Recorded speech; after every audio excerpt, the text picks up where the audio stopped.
ကျွန်တော်တို့တတ်တစ်ခုအနေနဲ့တိုက်ပွဲအောင်ပွဲတွေရနိုင်ဖို့ရည်မှန်းချက်တွေအောင်မြင်နိုင်မှုအတွက်ဒေါ်လာရေးစစ်သားတွေအနေနဲ့နိုင်ငံရေးသိနာလည်မှုကအခြေခံကြတယ်လို့မြင်ပါတယ်ကျွန်တော်တို့ဒီဒေါ်လာရေးခရီး9နှစ်ကျော်ကာလကြာလာတဲ့အချိန်မှာကျွန်တော်တို့ဟိုးအစတုန်းကလိုမျိုးကျွန်တော်တို့ရဲ့ဒီမခံကျင်စိတ်တစ်ခုတည်းနာကြီးမုံတီးစိတ်တစ်ခုတည်းနဲ့ဆက်ပြီးတော့မှဒေါ်လာနေလို့မရတော့ဘူးဆိုတာပါဆိုတော့ကျွန်တော်တို့တွေအနေနဲ့အဲ့ဒီစိတ်ခံစားချက်တွေကိုခံယူချက်တွေအဖြစ်နဲ့ပြောင်းလဲပြီးတော့မှရေရှည်မှာတက်လုံကောင်းကောင်းနဲ့တိုက်ပွဲဝင်နိုင်မှုကပိုပြီးအရေးကြီးလာတယ်ဆိုတာကိုနားလည်လာခဲ့ပါတယ်ဆိုတော့ကျွန်တော်မြင်တာကတော့တော်လန်ရေးကရည်ရွယ်ချက်ရှင်းလင်းပြတ်သားစွာနဲ့ရပ်တည်ရတယ်ပြီးတော့တော်လန်ရေးဆိုတာကကျွန်တော်တို့လူအဖွဲ့အစည်းအတွင်းမှာတရားမျှတမှုနဲ့ဒန်းတူညီမျှဖြစ်ဖို့လှုံ့ဆော်တဲ့နိုင်ငံရေးပြောင်းလဲမှုတစ်ခုဖြစ်တယ်လို့မြင်တယ်ကျွန်တော်တို့တော်လန်ရေးစစ်သားတယောက်ကနိုင်ငံရေးသိနာလည်မှုရှိထားမယ်ဆိုလို့ရှိရင်ကျွန်တော်တို့တွေဘာကြောင့်လက်နက်ကင်ပြီးတော့မှတိုက်ပွဲဝင်နေရတာလဲဒီတော်လန်ရေးကာလအလွန်မှာကိုယ့်ရဲ့နိုင်ငံတော်တစ်ကိုဘယ်လိုစနစ်မျိုးနဲ့ဖော်ဆောင်နေတာလဲဆိုတဲ့မေးခွန်းတွေကိုလက်တွေ့ကျကျချင်းကပ်ပြီးသားဖြစ်ပါလိမ့်မယ်အမြဲလိုကျွန်တော်တို့တွေကလုပ်ငန်းခွင်မှာဖိအားတွေများတယ်ပြင်ပန်းဆင်းရဲတယ်အဆိုးရွားဆုံးအခက်အခဲတွေကိုရင်ဆိုင်ပြီးတော့မှကြော်လွှားရတယ်တစ်ဖက်မှာကလည်းစစ်တပ်ကကျွန်တော်တို့ဒီတော်လန်ရေးအဖွဲ့အစည်းပြိုကွဲဖို့ပြီးရင်လူလူထောက်ခံမှုအားရောကြဖို့အတွက်ဒီဝါဒဖြန့်ချီလုပ်ငန်းတွေသတင်း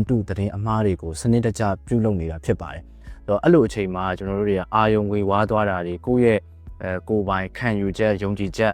အားနည်းသွားတာတွေဖြစ်လေ့ရှိပါတယ်ဆိုတော့ဒါကြောင့်ပဲကျွန်တော်တို့ကကိုယ့်ရဲ့တပ်ဖွဲ့အတွင်းမှာကိုရဲဘော်တွေကိုနိုင်ငံရေးသင်ခန်းစာတွေလေ့ကျင့်သင်ကြားကြရတယ်သဘောတရားအရလည်းကြည်လည်ပြီးလက်တွေ့အကောင့်ထဲဖော်နိုင်တဲ့အထိပြုလုပ်ရပါတယ်ပြီးတဲ့အခါမှာပြန်ပြီးတော့မှစမ်းစစ်တာတွေသုံးသပ်တာတွေလည်းပြုလုပ်ရပါတယ်အဓိကကတော့မိမိရဲ့ကိုယ်ပိုင်စင်ကျင်တုံတရားနဲ့ပိုင်းခြားသိမြင်နိုင်မှုဖြစ်ပါတယ်ဆိုတော့ဒီနိုင်ငံရေးအသည့်ရှိခြင်းကတပ်တစ်ခုတည်းအတွက်မဟုတ်ဘဲနဲ့တော်လန်ရေးတစ်ခုလုံးရဲ့ပင်မကြောရိုးတပ်ဖွဲ့ဖြစ်တယ်လို့မြင်တယ်ဆိုတော့ကျွန်တော်တို့ရဲ့ရည်ရွယ်ချက်ကတော့ရှင်းတယ်ဆိုတော့ကိုယ့်ရဲ့တပ်ဖွဲ့အတွင်းကနေစပြီးမှ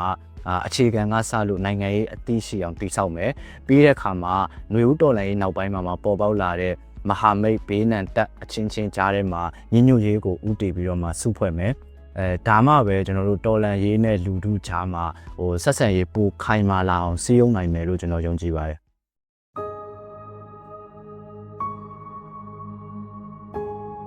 ကျွန်တော်တို့စစ်ပွဲတစ်ခုရယ်လို့ဖြစ်လာပြီဆိုလို့ရှိရင်စစ်သားတွေပဲအသက်ပေးရတာမဟုတ်ပါဘူးပြည်သူလူထုလည်းတေချေပျက်စီးရပါတယ်ဒီကာလတွေထဲမှာဆိုရင်ပြည်သူလူထုကတော်တော်လေးခြေကုံလက်ပန်းကျပြီးတော့ပင်ပန်းနေကြပြီဆိုတာကိုနားလည်ပါတယ်တော်လန်ရေးရဲ့လူထုအပေါ်တက်ရောက်မှုလို့ပြောရင်ကောင်းတာထက်ဆိုးတာကတော့ပုံများတယ်ဆိုတာငြင်းလို့မရပါဘူးဒီမျိုးတော်လန်ရေးဖြစ်ပြီးတဲ့နောက်ပိုင်းမှာဆိုရင်ဒီစစ်အာဏာရှင်ရဲ့ဖိနှိပ်မှုစစ်ပွဲရဲ့ဒဏ်တွေကိုကျွန်တော်တို့ကိုယ်တိုင်အခုတွေးကြုံနေရပြီခံစားနေရပြီဆိုတော့ဒီစစ်ဘေးရဲ့ဒဏ်တွေကြောင့်ဒေသနေပြည်သူလူထုကနေရက်ကိုဆုံးခွာပြီးတော့ထွက်ပြေးရတာတွေပြီးရင်ဒီကိုယ့်ရဲ့ဒေသမှာပဲဒါလူသားတိုင်းအဖြစ်အသုံးချခံရတာရှိပါတယ်ပြီးတော့ကိုယ့်အိမ်မှာကိုနေကိုယ့်ရွာမှာကိုနေပြီးတော့မတရားဖမ်းဆီးခံရတာတွေအပြစ်မဲ့တပ်ဖြတ်ခံရတာတွေမဒိန်ချင်းခံရတာတွေပြီးတော့ကိုယ်လက်အင်္ဂါဆုံးရှုံးရတာတွေအသက်ပေးရတာတွေကကျွန်တော်တို့နေ့စဉ်နဲ့အမျှဖြစ်ပွားနေတာဖြစ်ပါတယ်ကျွန်တော်တို့ဗမာမဟုတ်တဲ့လူမျိုးစုဒေသကပြည်သူလူထုဆိုရင်ဒီစစ်ပွဲရဲ့ဒဏ်တွေဒီဒုက္ခတွေကိုဒီ9နှစ်မှာမှမဟုတ်ဘူးကျွန်တော်တို့မမွေးခင်ဒါ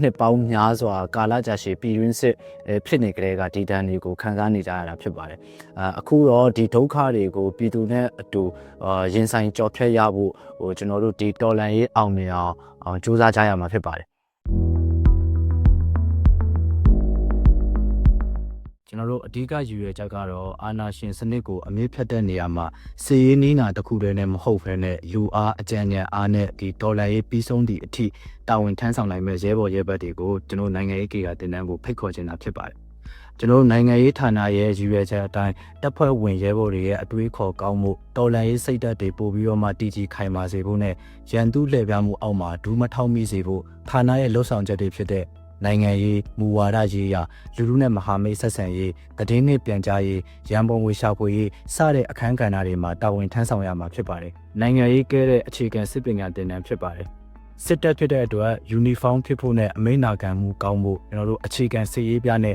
ကိုကာယကြံ့ခိုင်ရေးဆိုင်ရာလေ့ကျင့်ခန်းတွေဒီသင်တန်းထဲမှာပါဝင်မှာဖြစ်ပါတယ်။ဆိုတော့ကျွန်တော်တို့ PPLA ရဲ့မူဝါဒတွေကိုနားလည်ယုံကြည်ပြီးတော့အာဏာရှင်စနစ်တိုက်ဖြတ်ရေးမှာ တင်လူစိတ်အပြည့်တက်ကြွကြွနဲ့တော်လန်ရေးပြီးဆုံးဒီအထိတာဝန်ထမ်းဆောင်နိုင်မဲ့ရဲဘော်ရဲဘက်တွေကိုကျွန်တော်တို့နိုင်ငံရေးဒေတာတင်နန်းကိုတက်ရောက်ဖို့အတွက်ဖိတ်ခေါ်လိုခြင်းဖြစ်ပါတယ်